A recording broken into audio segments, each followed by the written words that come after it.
Hi, I'm Tim. Welcome to Watchbox, and thanks for logging on. If you love this watch, email me, tmosso at thewatchbox.com. It's in the description below. The purchase and pricing question email line from you to me and my crew to buy this or any watch you see here on Watchbox Reviews, tmosso at thewatchbox.com. And today we are discussing a 2013 boutique exclusive from Zenith. This is the Zenith El Primero Winsor Annual Calendar, technically called the Captain Winsor Annual Calendar. It is a 42mm stainless steel watch with a smoked precious metal palladium dial, and the timepiece featuring a versatile steel case, palladium dial, a Ludwig Oxlin designed 9-piece annual calendar, and an El Primero chronograph.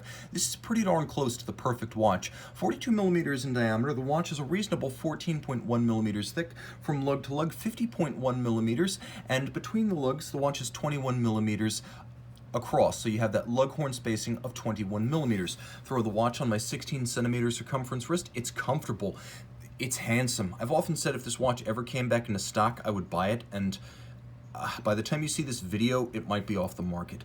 Handsome and versatile. Because it's only 50mm lug to lug, it can still wear on a 14cm circumference wrist, and it'll duck underneath a cuff. You can see there's no problem with that. Being all of high polish with only satination on the lug profiles themselves, it's a visible watch that declares itself, albeit with very good manners. Let's take a look at the hardware and the software. The strap is a Zenith factory strap in dark brown, large rectangular scale alligator leather, semi-gloss monotone stitch brown, folded edge. You can see a characteristic of modern Zenith factory straps, and this is a brand new Zenith factory strap. The underside is coated with vulcanized rubber for souplesse against the skin, as well as to isolate the leather from the moisture, heat, grit, sweat, and oils of the skin. You have a double deployant stainless steel clasp, and you can see it features ceramic spring-loaded pin snaps because the metal can't wear down the ceramic, so it maintains its tight tolerances over time. There is a spring-loaded twin trigger system with a swing arm serving as the pivot of the twin trigger mechanism, so the twin trigger ensuring that you have to squeeze both to open it. It can't pop open accidentally.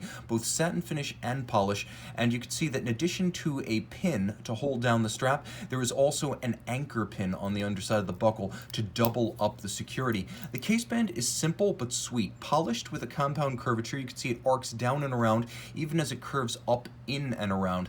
The lugs are strong with a little bit of a squared off profile, and you can see there is satination on their top with a very subtle transitional bevel from the tops to the flanks. You can also see that the bezel is somewhat sunken below the hoods of the lugs. This is done to give the lugs a nice full sweep and sculptural volume and beauty without making the watch unduly thick. So the bezel is sunken below the caps of the lugs. Now you can see the bezel has a vertical portion and then a very narrow conical portion, so it has a double facet, a little bit of extra case detail nuance, lozenge-shaped polished chronograph pushers, and then the Zenith star on the crown. There's a little bit of a box section of the sapphire, box section more expensive than flat, so they spared no expense, and you'll appreciate a few features of this dial. First, it is a smoked palladium dial, meaning this is probably the closest you can get to a Moser for under $8,000. It's also a watch that features all applique indices, high polished, stainless steel, diamond polished, and rhodium plated for that lovely explosive glint and gleam. You can see there's also a Zenith applique star,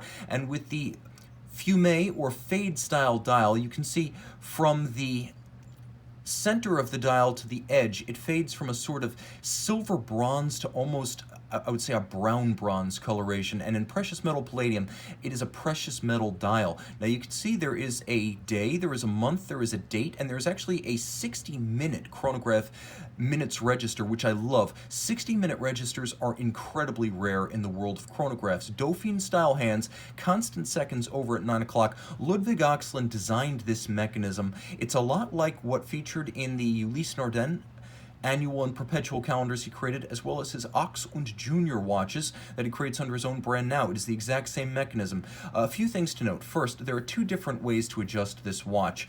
You can adjust the day, and I will demonstrate how this works, but you can adjust the day by backing the hour hand through midnight and then back to 10 o'clock. So this is how the day is adjusted. Now I have Wednesday. Now I have Thursday. Now I have Friday. But there is also an adjustment that allows you to quick set the date, and by quick setting the date, you set the month.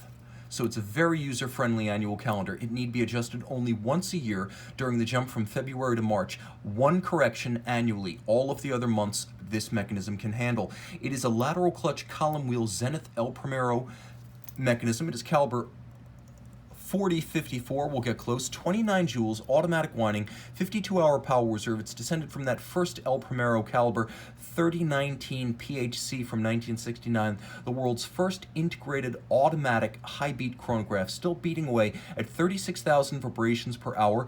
It features a very crisp column wheel feel, and because of the lateral clutch in the column wheel, you can see the mechanism operating, the lateral clutch moving away from and into contact, the levers, horns, and column wheel, and of course, the recentering hammers when you reset everything and zero out the chronograph. 50 meters water resistant, a beautifully executed movement with blued and polished screws both.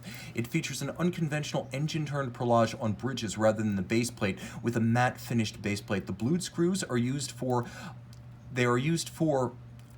I'll show you how this works, for adjustment of the mechanism, whereas the polished screws are used for fixing components in place. That is a cue for your watchmaker. A medley of blue, silver, violet pivot jewels, and gold wheels. It's a gorgeous movement. An El Primero chronograph, an annual calendar by Ludwig Oxlin, a Palladium smoked fume dial in a 42mm stainless steel case. It does not get any better than this. Buy it before I do. Email tmosso@thewatchbox.com.